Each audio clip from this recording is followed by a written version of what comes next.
and welcome back to the channel. If you're new here, hi, my name is Nandini. I'm a software engineer living in Tokyo, Japan. I've been here for about a year and 2 months now. I moved here by applying for a job online, got lucky, and now I'm working for a Japanese company in Tokyo.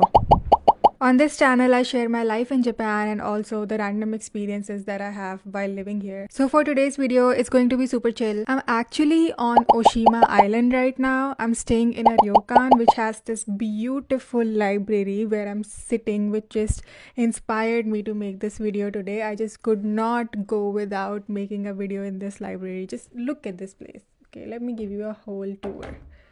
Like, oh my god.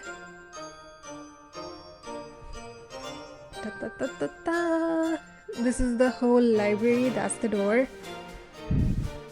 Amazing. This is my first time in Oshima Island actually. It's a long weekend in Japan. Monday's a holiday, so I figured why not just go out of Tokyo. To get here, I took a ferry from Tokyo. And there are actually two types of ferries to Oshima. There's a fast one which I used to come here. It's super quick and pretty comfortable. You basically zoom across the water. And then there's the slower ferry which takes longer but it has the classic cruise vibe. I'm actually taking the slow one on my way back, so that should be interesting. One important thing though, you have to pre-book these ferries. We realized that if we hadn't reserved ours in advance, then we might not have even gotten a seat. So if you're planning to visit Oshima, definitely book ahead. These ferries fill up fast. Tomorrow, I'm planning to hike Mount Mihara, which is probably what Oshima is most famous for. If you don't know about it, Mount Mihara is an active volcano. And people are avoiding going to hikes in Japan these days because there are a lot of bears in Japan.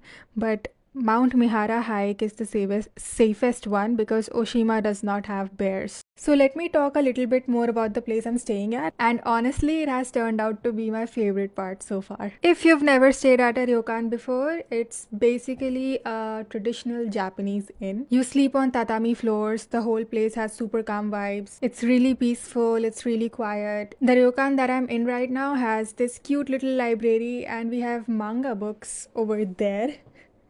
You can't see it, but we have a lot of manga books. Spy Family, if you've watched Spy Family, My Hero Academia, JoJo. It's the kind of place where you automatically slow down. A weekend trip feels totally different when you stay in a ryokan.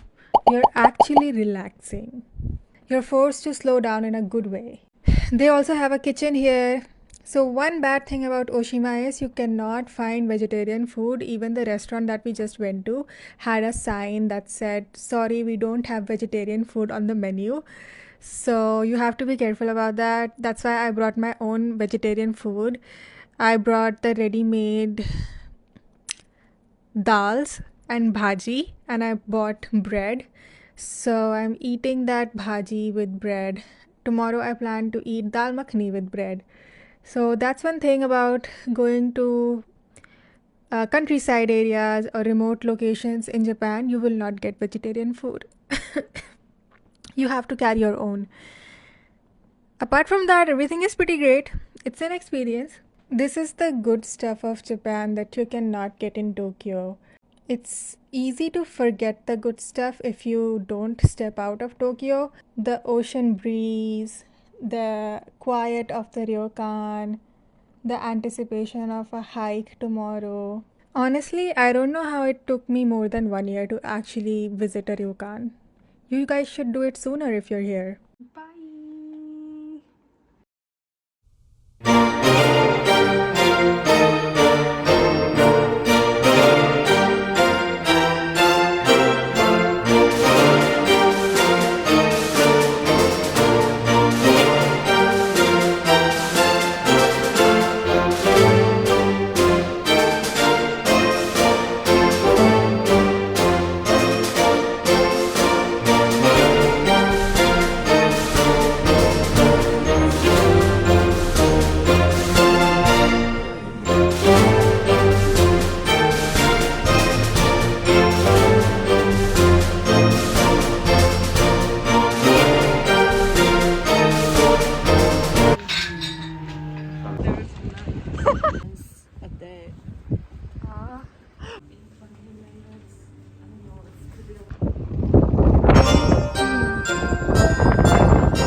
This is the volcano.